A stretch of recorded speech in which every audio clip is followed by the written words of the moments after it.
Bueno, muchas gracias. Buenas tardes para todos. Mi nombre es Juan Tapia, trabajo en Mar del Plata como juez de garantías y soy docente de la Universidad Nacional de Mar del Plata. Agradezco la convocatoria a este curso.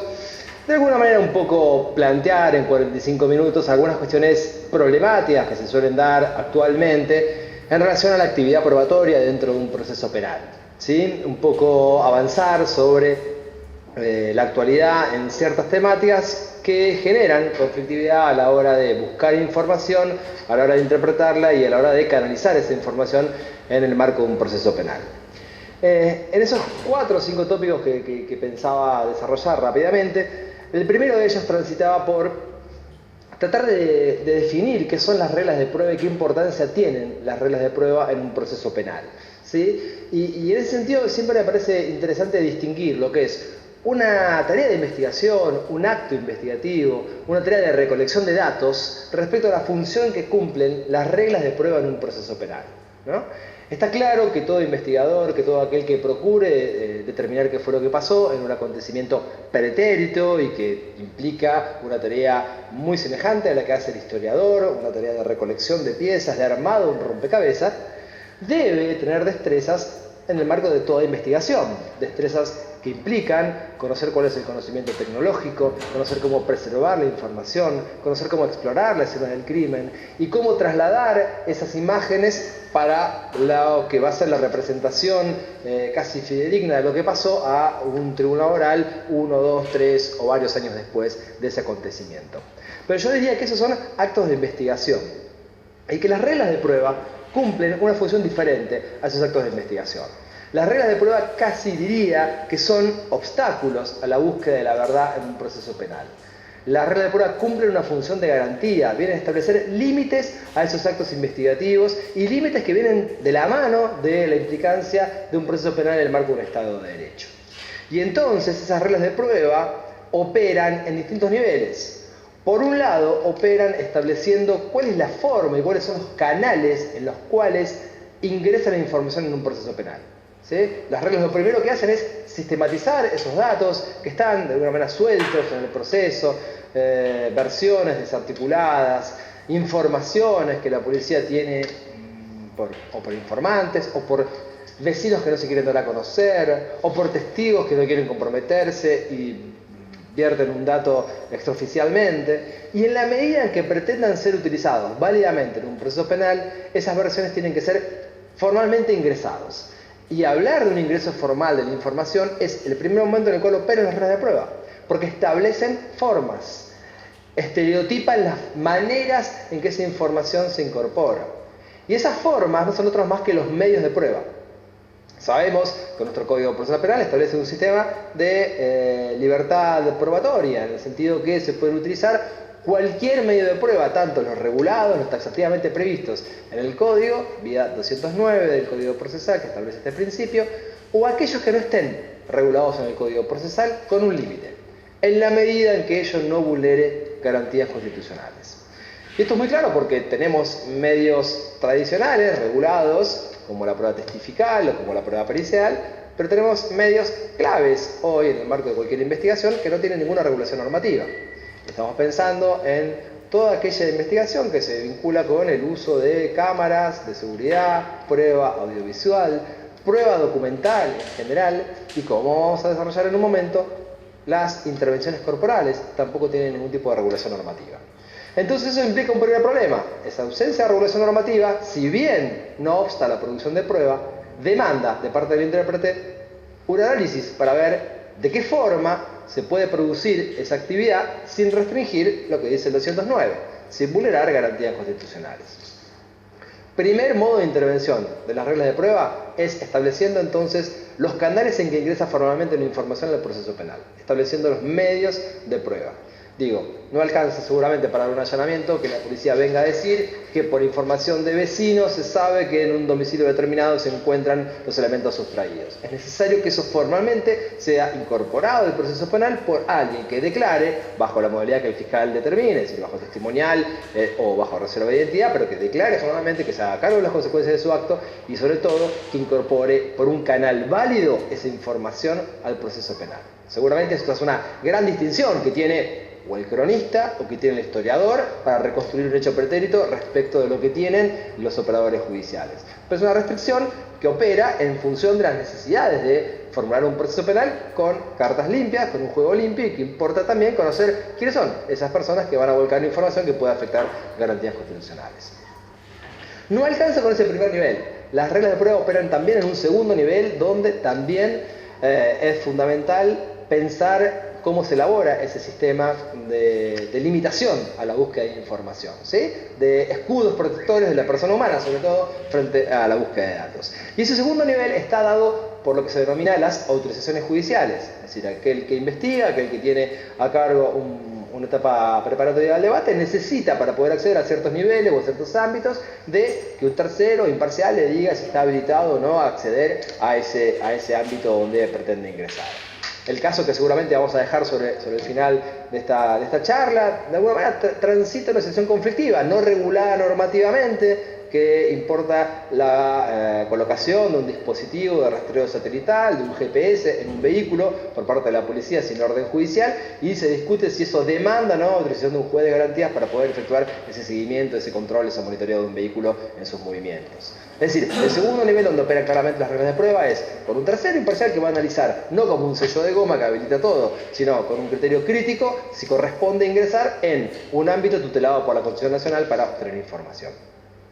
Y el tercer nivel donde operan las reglas de prueba es el más claro, el más dinámico, que es aquel en el cual se producen exclusiones probatorias, prueba prohibida, y se abre toda la teoría, por demás conocida, de la regla de exclusión probatoria y su derivada del fruto del árbol envenenado o la prueba refleja que ello conlleva, ¿no? Es el nivel donde claramente se advierte cuál es el grado de respeto que tienen esos principios programadores del proceso penal y la práctica concreta en que los operadores verifican esos principios. Aclarado entonces eso, que importa distinguir actos de investigación con reglas de prueba y la función que las mismas conllevan, me interesaba marcar algunas cuestiones problemáticas que se verifican hoy en la actual regulación normativa de estas temáticas en el Código Procesal Penal.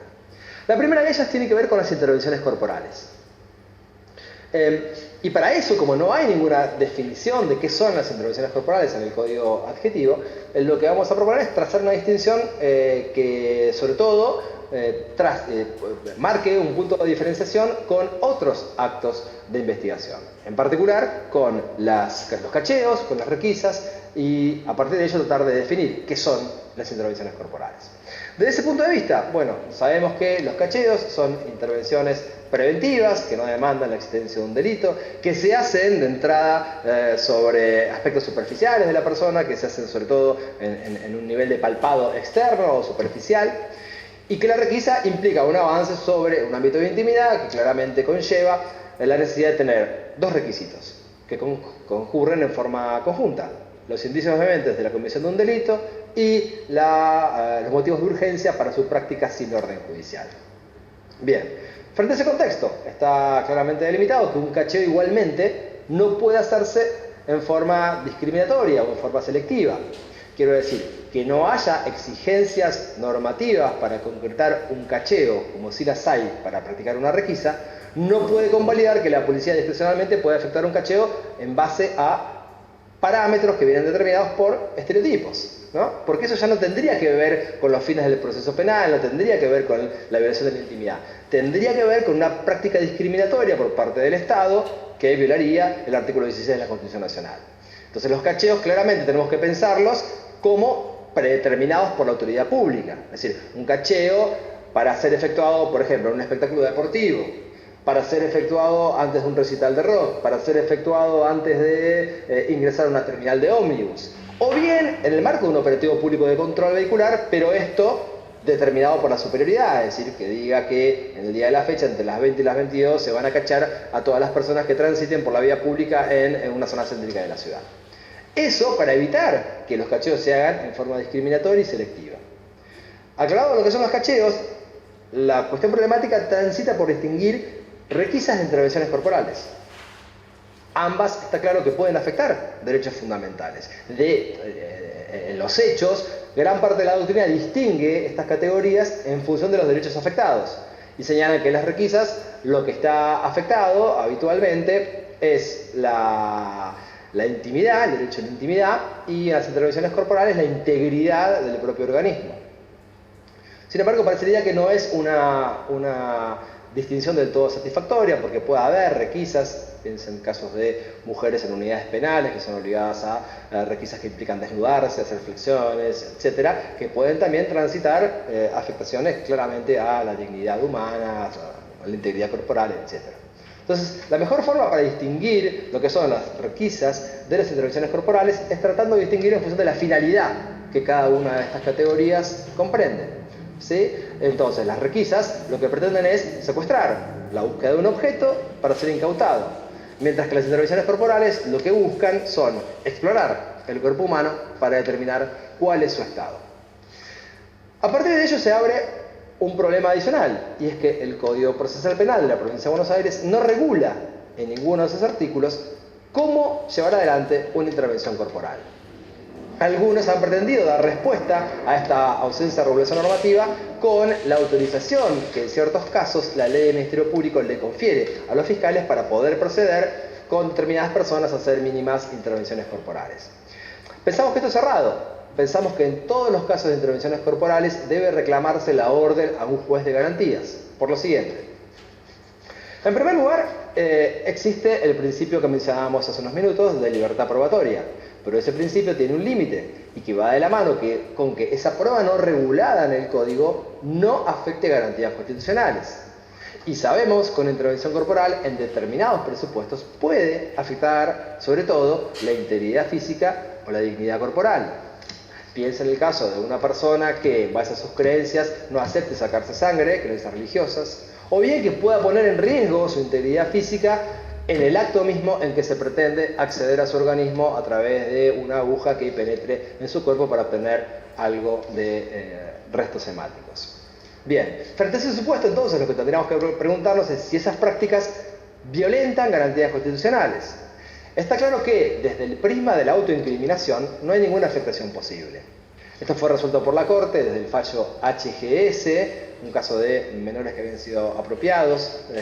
y que, según la Corte, no se afectaba, cuando el imputado era sujeto y no objeto de prueba, la cláusula contra la autoincriminación coaccionada. Y en consecuencia la Corte convalidó ese tipo de prácticas sin que pueda pensarse en que una mínima extracción hemática implicaba poner de alguna manera en un rol de autoincriminación a aquel que prestaba su organismo para ello.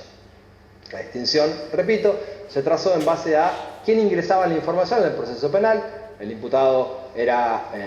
en ese caso, objeto de prueba. Un tercero analizaba su cuerpo, un tercero revisaba el examen de ADN o los datos de histocompatibilidad genética, etc. Y en consecuencia no era un caso de información volcada por un imputado, donde un imputado sea sujeto de prueba y como tal que pueda tener la opción de negarse o no a producir esa práctica. Ahora bien, descartado que pueda concurrir, en el caso de las extracciones hemáticas, una violación de la cláusula contra la autoincriminación, cierto es que es necesario, insisto, la orden judicial en resguardo de la integridad física de la persona. ¿Por qué? Porque el juez claramente, en base al principio de jurisdiccionalidad, va a establecer cuáles y cómo son las condiciones en las cuales se lleva a cabo la extracción hemática compulsiva. Y analizar si esa persona, por creencias religiosas o por determinadas cuestiones personales, puede estar exento de esa práctica de extracción hemática y utilizarse alguna vía sucedánea, como puede ser un secuestro vía allanamiento para extraer prendas de vestir y obtener de pelos o de sustancias corporales la muestra de ADN posible para el posterior análisis.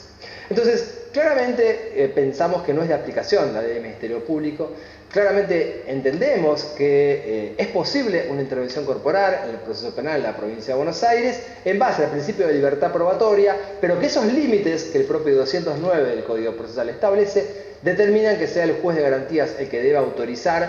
y además delimitar de qué forma y en qué condiciones se va a llevar adelante esa práctica que implica una intervención corporal. Dicho esto, me interesaría mínimamente hacer una referencia a los dos fallos más recientes de la Corte Suprema de Justicia de la Nación en materia de extracciones hemáticas compulsivas, que son importantes porque especialmente el segundo dio pie a algo que en la provincia para mí es necesario, y que es regular normativamente en el Código Procesal la cuestión de las extracciones semáticas compulsivas. Regular en el Código Procesal en base al principio de legalidad procesal y en base también a evitar estas diferentes interpretaciones, cómo, de qué manera, con qué características, bajo qué condiciones se va a llevar adelante una intervención corporal en un proceso penal. Y esos fallos vinieron a cambiar, especialmente el primero de ellos, lo sostenido por la Corte en HGS, en punto a la validez de las extracciones semáticas compulsivas, son básicamente dos. El primero es el de Evelyn Vázquez Ferrá y el segundo es el de los hermanos Prieto. Ambos casos son procesos federales, ambos casos tienen que ver con el secuestro y el nacimiento en cautiverio de nietos de personas desaparecidas o de hijos de personas desaparecidas. Y en el caso de Evelyn Vázquez Ferrá, la característica central para cambiar el criterio que tenía la Corte es que Vázquez Ferrá ya era mayor de edad, era víctima del delito, no era ni la imputada, y ella se oponía a la posibilidad de una extracción semática compulsiva por parte de la autoridad judicial, del juez de instrucción federal, aduciendo, por supuesto, que eso iba a terminar perjudicando a sus propios apropiadores. Y la Corte, en un fallo muy extraño, vino a modificar ese criterio que venía sosteniendo desde HGS, diciendo que siendo mayor de edad correspondía atenerse a la voluntad de la persona que rechazaba la posibilidad de producir extracciones semáticas compulsivas, que además el derecho a la propia identidad era un derecho que podía ser renunciable por parte de Evelyn Vázquez Ferrá, y en consecuencia rechazó la posibilidad de producir una intervención corporal dispuesta por orden judicial en contra del consentimiento de la víctima, en este caso, amparada en estos recaudos. Claro, eso implicó que los tribunales inferiores que estaban investigando crímenes de lesa humanidad y que necesitaban establecer el nexo de conexión entre los apropiadores y las víctimas para establecer, precisamente mediante la prueba indubitable que implicaba los exámenes de ADN, esas circunstancias, se vieron impedidos de una prueba clave y empezaron a utilizar otra alternativa, que es el allanamiento en los domicilios para poder obtener o prendas de vestir, o un cepillo, o elementos que puedan obtener alguna muestra indubitable para su posterior cotejo. Hasta que se lleva al caso de los hermanos Prieto, donde los hermanos Prieto también, Emiliano Prieto plantea, Emiliano Prieto también, nacido en cautiverio en la Escuela Mecánica de la Armada, y sin embargo, mayor de edad, decide no impulsar la causa penal contra sus apropiadores, y él plantea que viola su derecho a la intimidad, ya no que se le extraiga una muestra sanguínea compulsiva, esto es impedido por la vigencia de Vázquez Ferrá, sino que además se coteje mediante prueba pericial aquellas prendas de vestir que se habían obtenido de su domicilio y que iban a servir de base de la prueba de ADN. Y entonces la Corte, con una nueva integración, Vázquez Ferrá en un caso resuelto en el año 2003, Prieto fue resuelto en el año 2009, con una nueva integración de la Corte respecto a la Corte anterior, la incorporación de Zaffaroni, la incorporación de Lorenzetti, de Hayton de Nolasco y de la jueza Argibay, recientemente fallecida, cambia el criterio y la Corte dice, primero, remarca la vigencia de aquel principio según el cual cuando el imputado es sujeto de prueba puede negarse a producir información que lo incrimine, pero cuando es objeto de prueba tiene un deber de tolerar que un tercero explore el cuerpo humano. Segundo, remarca que el derecho a la identidad es un derecho bifronte, que no solo le corresponde a aquella persona que desea no conocer su identidad, sino que también le corresponde a quienes en línea ascendiente son sus abuelos y quieren saber si esa persona ha sido su nieto nacido en cautiverio.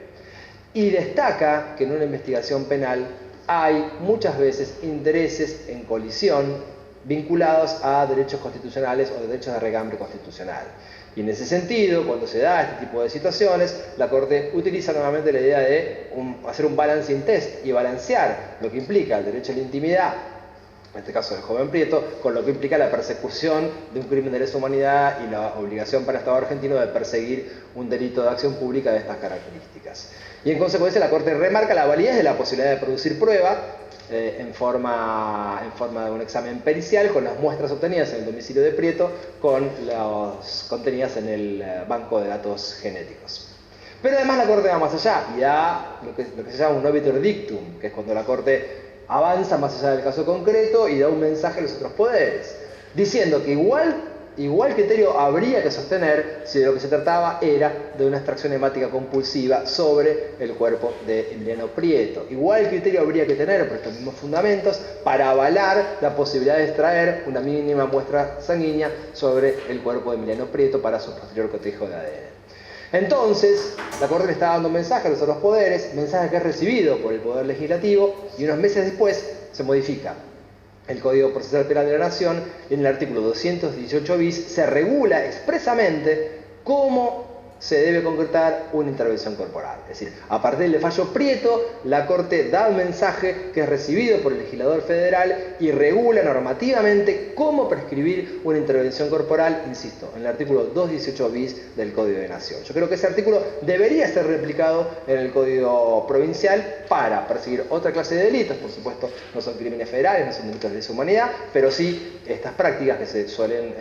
emplear, o bien en investigaciones de homicidio, donde puede haber manchas hemáticas en la escena del crimen para determinar luego su procedencia, o bien en cualquier clase de delito de índole sexual, son elementos probatorios centrales, insisto, que demandan a mi criterio una adecuada y precisa regulación normativa sobre cómo concretar las intervenciones corporales. Hasta tanto ello suceda, esto puede ser sorteado con el principio general de libertad probatoria del 209, pero con la necesaria intervención judicial precisamente para resguardar todos los derechos de la persona involucrada en estas prácticas y delimitar cómo y bajo qué condiciones se va a llevar adelante esta práctica.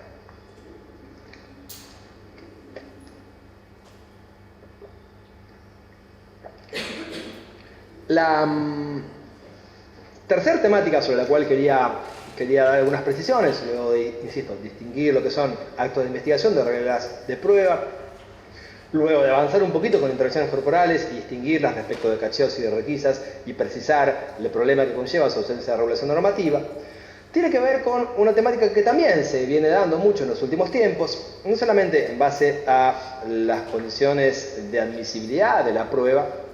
sino también lo más problemático, que es la valoración de la prueba. Y me refiero a los testimonios únicos, los casos de testimonios únicos que pueden ser en causas que tienen a menores víctimas de delitos de abuso sexual, o actualmente la problemática que se da en los casos de testimonios únicos de víctimas de violencia de género. Bien, en primer lugar, remarcar nuevamente lo que implica las condiciones de admisibilidad de la posibilidad de producir esta prueba. Testimonios menores de edad, hoy conforme a parámetros y criterios internacionales, está claro que la víctima menor de edad es titular de una doble protección jurídica, una en tanto víctima y una en tanto niño o niña. En consecuencia, ya desde el año 2005, la Corte Europea de Derechos Humanos, en el caso Pupino, venía estableciendo parámetros para todos los estados nacionales para regular y adecuar su legislación interna a los parámetros de persecución penal de estos hechos para, precisamente, que el interés superior del niño esté debidamente preservado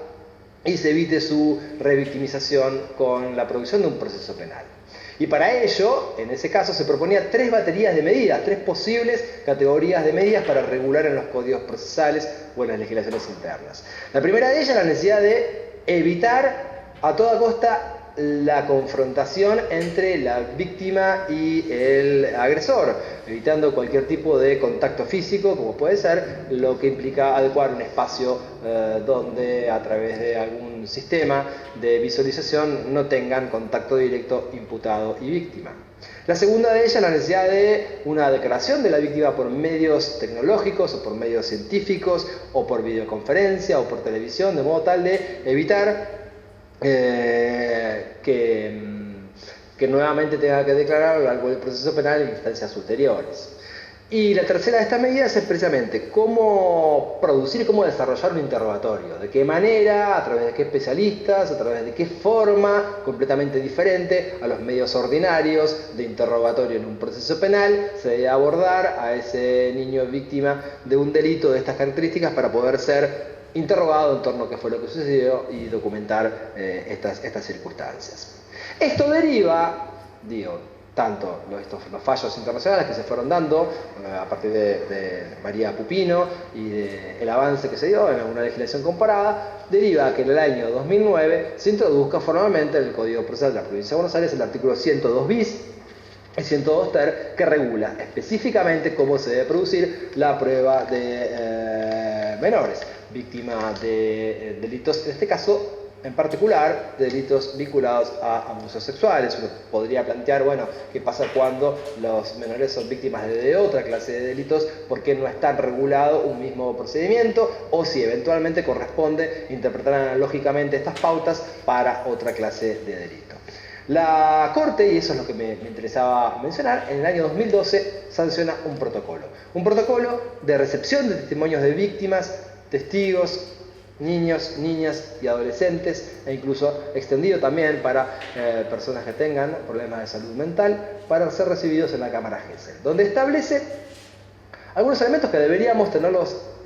frescos y presentes, porque pueden conllevar a la nulidad de esas pautas, insisto, que no son las del 102 bis y 102 ter, sino que son una explicación mucho más acabada de cómo llevar adelante estas prácticas en los casos concretos.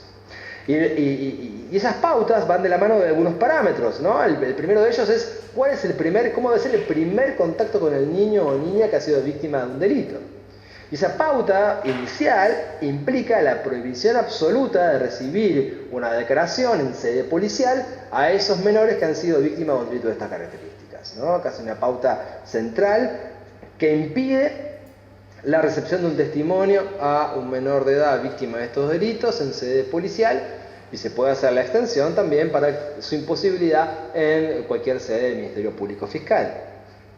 ¿Por qué? Porque es necesario, en forma previa, a poder escuchar formalmente, a que ese medio de prueba introduzca la información que el menor contiene en el proceso penal,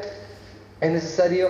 un segundo momento, una segunda etapa que es previa también a la regulación del 102 bis, de acuerdo a este protocolo. Y ese segundo momento es la necesidad de una inspección médica y psicológica de ese menor que ha sido víctima del delito. O sea, desde el primer momento en que, eventualmente en sede policial, o si es una denuncia en fiscalía, se formula esta presentación comunicando un delito de acción pública, es necesario articular con el Ministerio Público Fiscal, dice la Corte, una única evaluación de ese menor para evitar su revictimización, pero sobre todo para que sea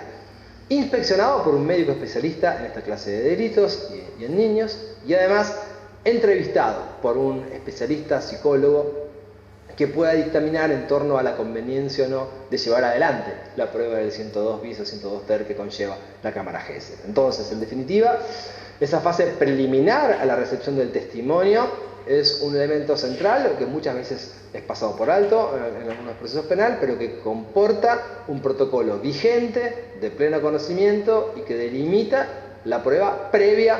al 102 bis, que todos conocemos y que establece cómo se lleva adelante un anticipo probatorio, ¿no? Una excepción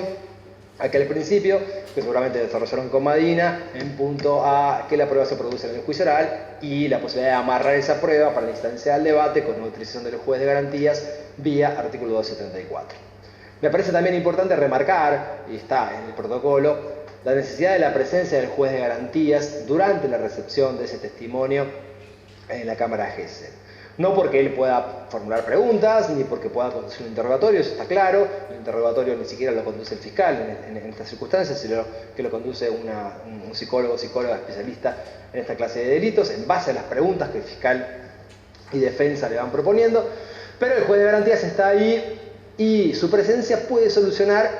diferendos, problemas, controversias vinculadas a la forma de producción de las preguntas y vinculadas a la admisibilidad o no de determinadas preguntas en ese acto. Entonces,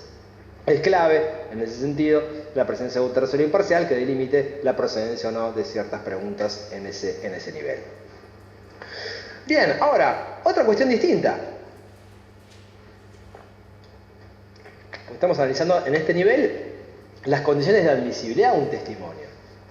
Otra cuestión distinta es el valor que contiene ese testimonio. Y acá sí podemos equiparar la problemática a lo que implica el testimonio de una mujer que ha sido víctima de violencia de género en un contexto de intimidad, con dos personas, en la soledad de una casa, una habitación, un cuarto, etc. Y esa problemática es una problemática de absoluta actualidad. No solamente a partir de lo que implica en los últimos años, a partir de algunos fallos de la Corte, mencionó Góngora, por ejemplo, el reconocimiento de que el Estado argentino ha suscrito convenciones internacionales, como la Convención de Belén de Pará, que obligan a nuestro Estado a perseguir esta clase de delitos, sino también porque han habido diversos pronunciamientos que han remarcado este tipo de problemáticas, vinculadas a la existencia de un testimonio único como prueba central de la imputación penal. Más allá de las distintas soluciones que se pueda otorgar, que por supuesto exceden el marco de esta exposición, tan solo mencionar un caso que me parece está bueno para leerlo, es de un tribunal oral, en este caso de Necochea, la gente de Necochea, y que es el caso Lizazo, José Fernando, del Tribunal Oral de Necochea. El caso está actualmente en la página de Pensamiento Penal, es de este año, el 16 de julio de 2004, y refleja, yo creo que reflejan con claridad las dos grandes posiciones que hay en la materia, ¿no? La mayoría optó por condenar a un hombre autor de violencia de género, la minoría, en este caso representado por el juez Mario Juliano, optó por un pronunciamiento absolutorio, pero cuando uno ve el recorrido de esos dos fallos, ¿no?, de esas dos corrientes interpretativas y de argumentación, advierte en el fondo una pregunta única que engloba ambas argumentaciones, y es la pregunta en punto a si es posible, en casos de prueba de difícil prueba, atenuar los principios generales en materia de valoración probatoria. Es decir, ¿se justifica un relajamiento de los estándares probatorios determinados casos que tienen cierta complejidad probatoria, o esos estándares deberían ser aplicados para todos los casos en idéntico valor y en idéntico sentido? Quiero decir, un delito contra la propiedad admitiría la posibilidad de una condena solo con una declaración testimonial o solo con la denuncia de la víctima, ¿no? Entonces, un poco la interpretación que Juliano le da a esta temática es, bien, si el 151 en su párrafo sexto impide una detención con la sola denuncia, parecería que mucho más va a impedir una condena solo con la denuncia de la víctima, ¿no? Si no es suficiente ese caudal probatorio para una medida cautelar, parecería que con mucho menos sentido será suficiente para producir una prueba que implique una sentencia condenatoria. Claro, frente a ello también uno podría pensar qué pasa con la prueba indiciaria, ¿no? Porque hay generalmente un problema que uno ve en muchas formas de dictaminar o de valorar la prueba, que es la enumeración de elementos de prueba, casi como si fuera la requisitoria de elevación al juicio o la acusación fiscal, una especie de índice de lo que se hizo en la investigación. Un índice carente de valor y de contenido. Ahora, avanzar en el valor y el contenido de cada medio de prueba implica, por supuesto, deconstruir esos medios de prueba y ver cuál es el valor que cada uno de ellos contiene. Y entonces pueden emerger no solamente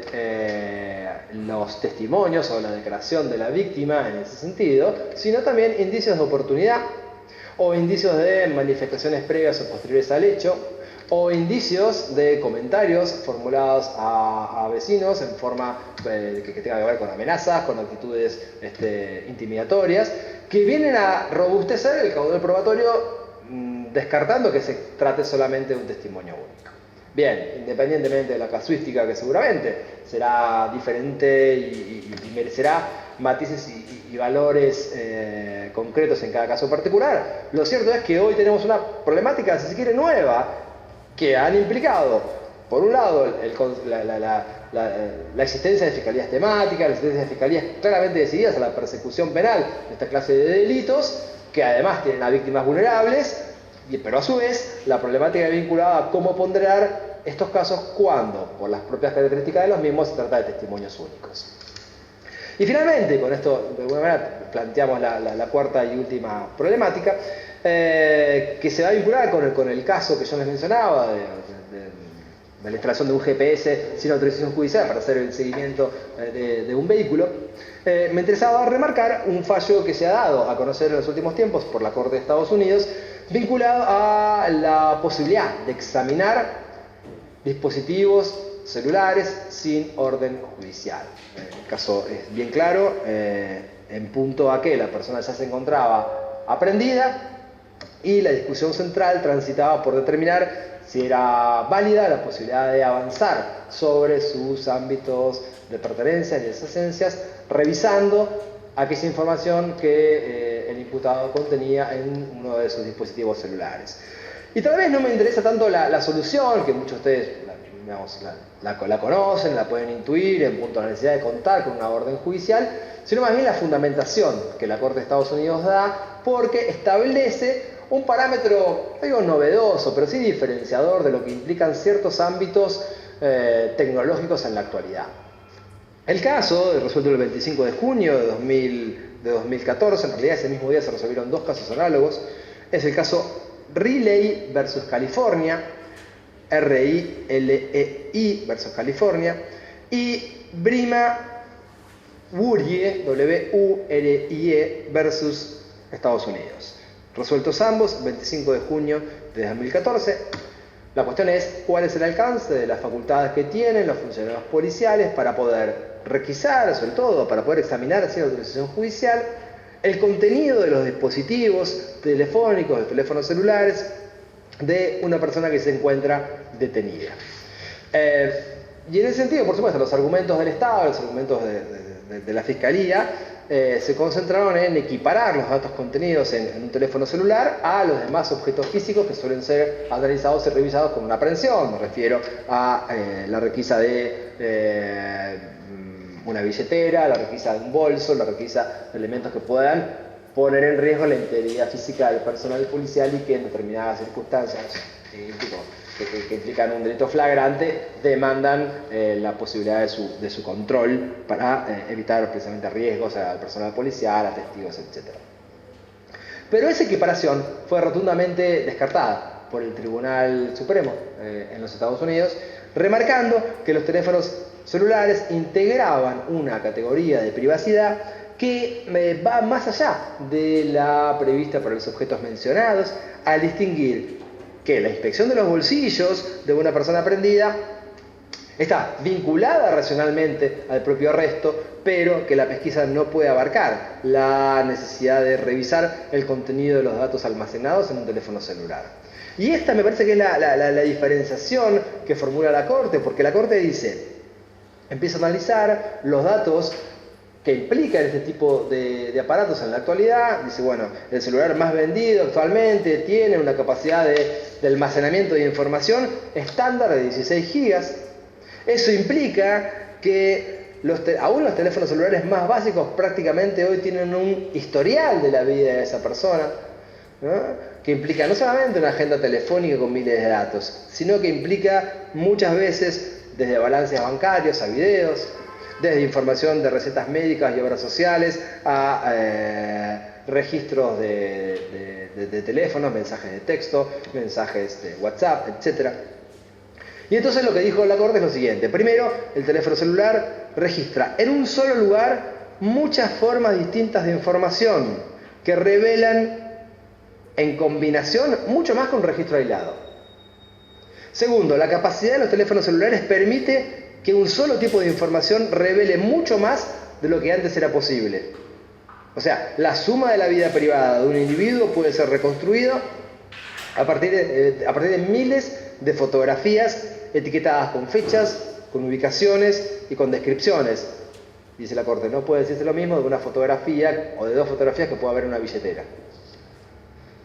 Tercero, los datos almacenados en un teléfono celular pueden retrotraerse a la fecha de compra del teléfono o aún antes. Entonces, una persona puede llevar en un bolsillo un papel escrito para recordarle llamar a Mr. Jones, pero no puede llevar en un bolsillo el registro de todas las comunicaciones mantenidas con el señor Jones en el pasado, como sí puede ocurrir en un teléfono celular. Y a partir de ello me parece que, bueno, esa es la justificación y la explicación adecuada para tratar de sortear la diferenciación entre por qué en algunos casos se puede requisar sin orden judicial a la persona aprehendida y por qué esa requisa no puede extenderse a un teléfono celular y es necesario en consecuencia requerir la orden judicial de requisa vía juez de garantías. Entonces, para culminar, mencionar el caso que me han obligado, me han compelido a la necesidad de tener que traer un caso para discutir y para revisar. Ese caso es la situación en la cual un informante policial declara que un ciudadano X, recientemente egresado de la cárcel tras cumplir una sentencia condenatoria por venta de estupefacientes, se encuentra nuevamente comercializando drogas. Un segundo testigo declara que ese individuo era libre de drogas, aporta los datos del vehículo, ahí el caso está expuesto, un Ford Tempo prestado, que el imputado se jactaba que podía distribuir libremente en su zona protegido por el jefe de calle del barrio esa droga, y que en consecuencia funcionarios policiales de la DDI o de la División de Drogas encuentran el vehículo y deciden colocar un aparato muy pequeño, un GPS, una unidad detectora de memoria, bajo el paragolpes trasero de ese automotor. Ese dispositivo que funciona a pila, que se puede conseguir muy fácilmente en cualquier casa hoy de informática. Ese dispositivo es el que permite rastrear los lugares a los cuales ese vehículo se fue dirigiendo, y a partir de ello, ese trayecto a una única dirección en forma diaria es el que le permite a los funcionarios luego pedir el allanamiento de ese domicilio, en la convicción que ahí se conserva, almacena y fracciona al menudeo la droga que luego va a ser distribuida por este delivery de drogas. Entonces la pregunta es, ¿el juez de garantías debería conceder esa autorización para allanar ese domicilio en base a este mecanismo intrusivo mecánico colocado sin orden judicial sobre un automotor? Y el caso lo que plantea es, tratar de revisar cuáles serían las normas de aplicación, si es que las hay, y los antecedentes jurisprudenciales, si es que pueden encontrarlos. Un poco remarcar algunas de las problemáticas. Insisto que la cuestión probatoria seguramente da para hacer un seminario autónomo y para revisar no solamente este tipo de temáticas, sino por ejemplo cuestiones novedosas que también se dan en el ámbito de la litigación, en el ámbito de la forma de interrogar a los testigos, las modalidades del contraexamen a testigos, etcétera. Pero bueno, por lo pronto queríamos presentar 4 o 5 ejes temáticos actualmente conflictivos que demandan repensar estas formas de producir la actividad probatoria. Por lo demás, nada más, muchas gracias.